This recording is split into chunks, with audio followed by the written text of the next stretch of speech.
A spectacular performance.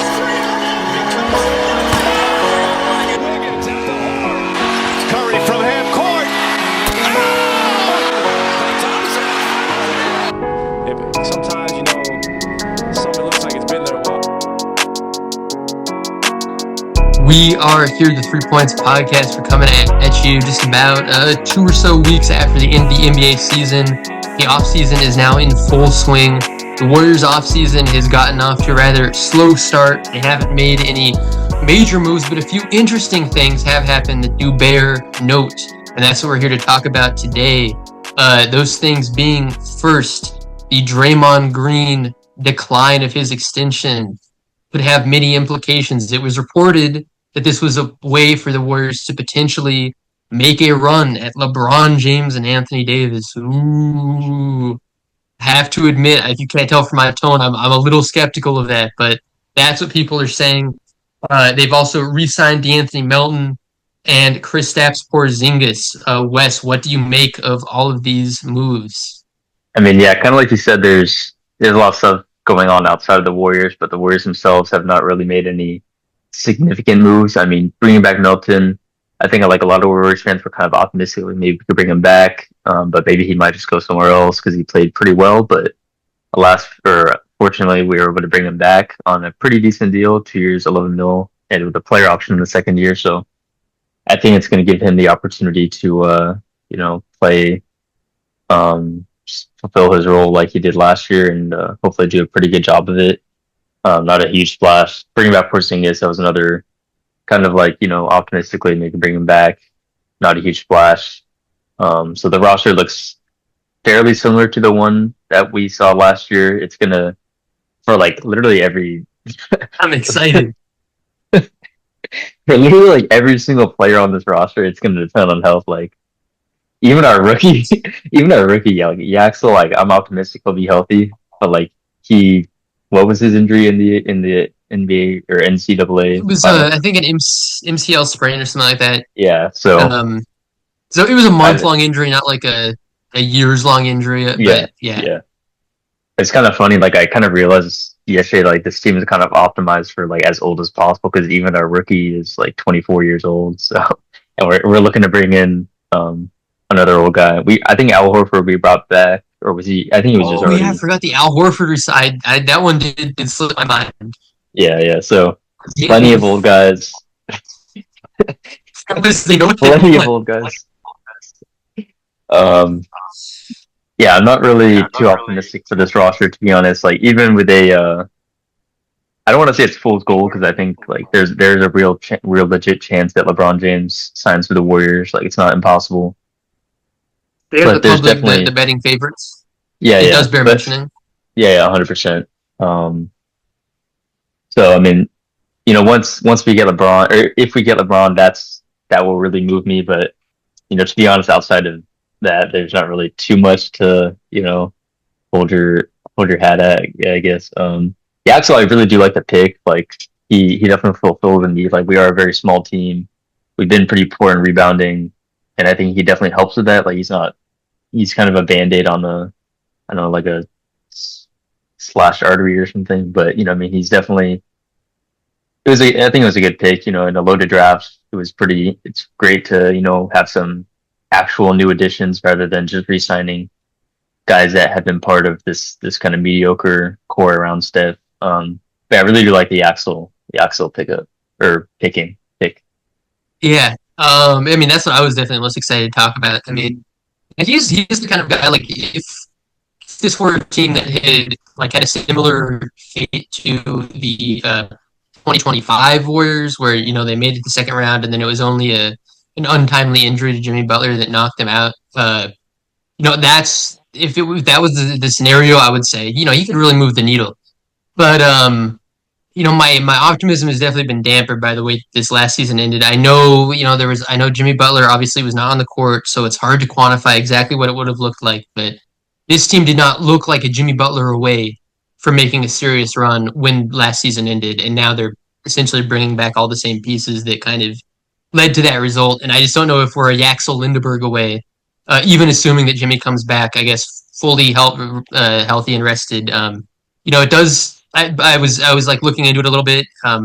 It does seem like he's gonna be back probably maybe earlier than some people thought or initially were like feared. The timeline seems to be pointing to like January, which is less than halfway through the season, like All-Star break at the latest. So that's some slightly good optimistic news on that front. I guess the question is setting aside all of this stuff, like setting aside like, okay, we brought back all these pieces. We drafted Yaxel, who's obviously going to step in as a grade A, S tier role player in this league. Do we think, based on a few pieces of information, number one, Draymond Green declining his player option. Number two, the fact that Kristaps Porzingis' new contract is not only set up so that he's only guaranteed, I think, $500,000 next year, which technically makes it an expiring, more or less contract, and that they used some kind of cap wizardry to make it so that he's eligible to be traded day one of his contract. So that means right now, which is very unusual. Do we think that there is not just a potential LeBron signing, but a big trade coming this offseason? It could be for Anthony Davis. There's now smoke coming out that he actually likes Washington. It smells like agent BS to me. I mean, that doesn't make, I mean, it just makes no sense. But there was a report that's like Anthony Davis is excited to build something in Washington and doesn't want to be traded. I don't know about that, but do we think there is possibly some kind of big trade coming for him or any other star? I mean, it definitely seems like the like what everything that comes out of Washington is like trying to pivot or not pivot, trying to like posture like they have all the leverage and or like trying to create leverage. Which I mean, like to be fair, they do. Like if we obviously want to build this big four, then they know what we want. So from that perspective, they have a lot of leverage over us. I'm not really buying it that AD loves the environment in Washington. They have a completely different schedule than he's on. He's on the Warriors schedule. He's on the old man injured schedule. So I mean, I like what Washington has like what they're building, but that's not really indicative of what AD would like, just because it's not on his timeline at all. The Washington Wizards are like with this current roster, they can't compete with like any of the best teams in the East. I don't think so. If AD's wishes are to contend, then I think the Warriors are not that the Warriors are the only destination for him to go and compete, but Wizards certainly are not that at this point. They're rebuilding. That's why they had the first overall pick this year. So, I mean, yeah, it's just my thoughts on that. I do think a trade is kind of headed our way though. Yeah, I Warriors mean, front I office think has to it's go all in. yeah. I mean, I think it's the only conclusion you can kind of draw from the way that they've set all this up. I mean, that Porzingis contract for me was really the thing that kind of like pinged my radar because I was like, well, I mean, obviously it always helps to have a guy on an expiring like that does add his value, but you would also think that if you were so committed to like keeping him around, you wouldn't send such a clear signal because it obviously sends a signal to him just as a human being, like we don't value you that much if we want you on an expiring. So this seems like the kind of thing you would only do if you were kind of confident that he's going to be moved. You know what I mean? Mm-hmm. It's kind of bad for vibes or ever relationships and stuff. So yeah, I mean, you have to think that salary is going to be part of some kind of move. But again, the reporting is that like I was just looking. I found the exact tweet. Some anonymous source was saying that deal is dead. So it was a little bit more than because I guess the initial report was that AD wasn't interested, and then another report came out saying that the Wizards had basically shut it down completely, and they said there's no chance. So Of a trade? Of a trade for Anthony Davis. So I guess then the question is, obviously there's a million players around the NBA who could be traded, like especially every offseason we see this.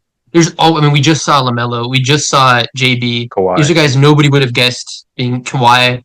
Kawhi maybe not as much. Like people can kind of tell that experiment was over. But I mean, LaMelo and JB are, nobody would have guessed 4 months ago either of these guys would be traded.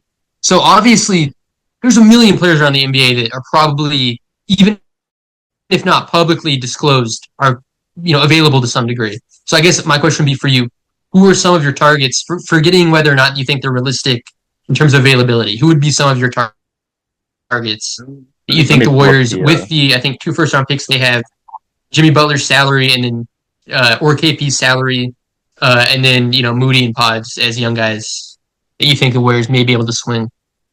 It really depends on like how much people really value the young players we have, because I don't think we have as big of a war chest as people think. There's a couple picks that are post step which are highly valuable, but it's going to depend on like how much people value Podziemski.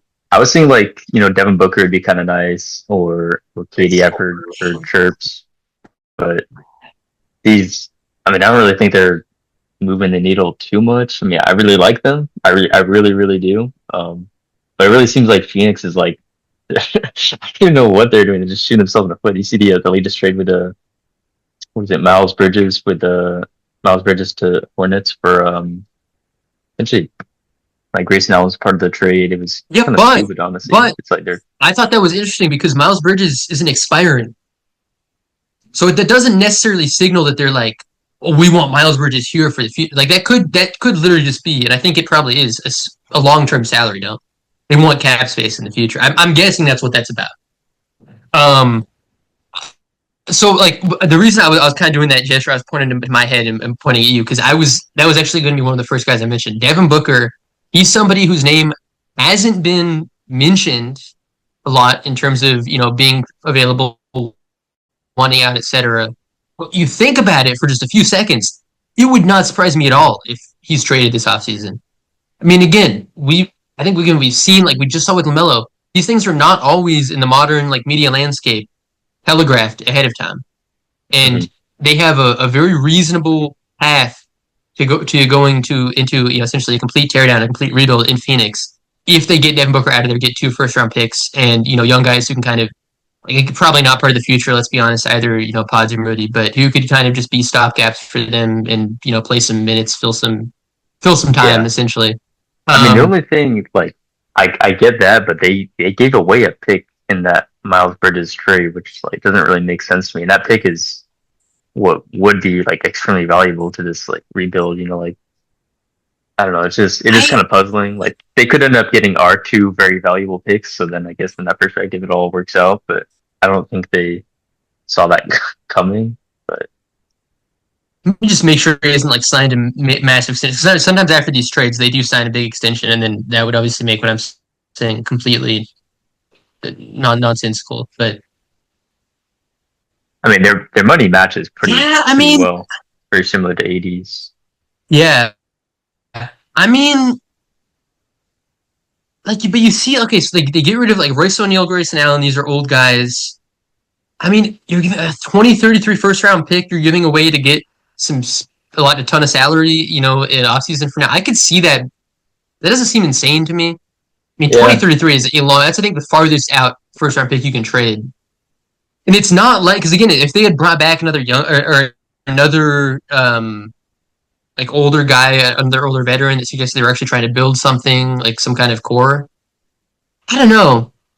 I mean, this is just pure. This is the realm of pure speculation. But I think I'm just saying that's something I would maybe kind of keep an eye out. Him and the other guy I was going to mention, which I've been kind of banging this drum for a little bit, even though there seems to be no public speculation about it, is Zion Williamson. I still think, I mean, it just makes too much sense. He's somebody who feels like it's a matter of time going into this, at least into this deadline, if not during the summer, that he's moved from New Orleans. Well, to make a money match, if the Warriors, how would they make the money match? He makes like 10 to 15 million less than Jimmy. Would they throw in something else? Or? I think that'd be KP plus probably Pods and Moody. I think that salary would. Because what is? I mean, I think so. I think that would work. Yeah. I think the money matches. Yeah. It's just like I'm speculating for, I guess, out of desperation here, but I'm just trying to throw out some names that I think like you could. I mean, again, I'm going to keep referencing it with what we just saw with LaMelo and JB. I mean, it does feel like it at least in this particular environment, with the way that this, the CBA is now structured, anybody's on the table. Especially for these teams like the Suns and the Pelicans, and you could point to a few more around the league who have no concrete direction at this moment. If you give them the right offer, I think they'd move these players instantly. Yeah. So that's the story that I'm telling myself. That's what I think this Warriors front office is trying to set up at some point during this summer. But And then obviously there is the LeBron James domino. He's saying he'll take a minimum to go somewhere, which probably means he's already decided and he's just waiting to announce it because he's a media whore. But because I mean that means it could literally be any team, and there's nothing you have to wait for. You would just know if you're really willing to take a minimum, you could sign that today. But I mean, whatever. Yeah, yeah. I mean, I really do like the Devin Booker. It's just kind of like nobody's talking about it, but I do like the fit is pretty seamless. He's pretty good alongside. I mean, both Steph and him can play off ball. Yeah. So the offensive fit is pretty good, and I mean, he'd probably be the best co-star that Steph has had in maybe since KD. You would say. Like, I mean, Jimmy kinda, I guess, but he's definitely of like the Jimmy tier. I think they're fairly comparable. Yeah, yeah, and he's way more healthy. So I mean, yeah, that's the big obviously. thing. And the fact that he's younger, and I think now that you have Yaxel, assuming Yaxel is going to be a major part of the rotation, like he would make a lot more sense from a roster standpoint. Like that is something that'll be interesting to keep an eye on going into this season. I mean, not this roster as it is good enough to worry about things like this, but like there is a little bit of a crowded front court now with Yaxel plus Draymond plus KP plus Horford plus DeSantos. Like that's 5 guys who can take up 2 spots who you all would expect to get at least 25 plus minutes a game, which doesn't make a lot of sense really. But yeah, I mean, I guess we'll see. Like, that's the unfortunate thing with the way that they've approached this offseason so far. There's not a ton to talk about aside from speculation about what they will do in the future. Yeah, yeah. I think we have when is the latest that LeBron can decide? Like, is it as late as? I think like October? Okay. I mean, I think he can technically wait for it. I mean, he is a total free agent. He declined his option, so he's okay. Yeah. Yeah, I mean, he could retire if he wanted to. I feel like realistically he's gonna sign. Like the latest he can realistically sign is like prior to training camp. That's like the latest he would. Yeah. Something to keep an eye on because that will kind of make or break the Warrior season. If they don't sign him, that's that. If we do sign him, still, I'm not sure if it puts us in the same tier as other teams because so much depends on health. But yeah. I'm just reading through all this stuff where it's such a ridiculous. He turns everything into such a circus. LeBron James is willing to accept a minimum. It's like, okay, like, what are you talking about, bro? This guy, you could just make the decision today. Is he like sitting in his mansion, like with his like hand on his, like his chin on his hand, like thinking, like, is he like research? Is he like looking up like the plus minus of all these lineups, like some kind of like advanced stats nerd, trying to figure out which of these teams? I just don't understand what's going on. Surely he knows where he's playing. He's trying to up the suspense, make it the decision like 4 or whatever, decision 3. Yeah, I mean, it's true. People, you have to respect him. I mean, he's the biggest story in the league, 41 years old. But yeah, I mean, I think that more or less does it for Warriors talk. I think we'll probably be back at you at some point in the near future, hopefully because the Warriors have made a move, but even if not, we'll definitely be talking about once the dust is really settled on the NBA offseason, because I'm guessing there's still a few more things that will happen.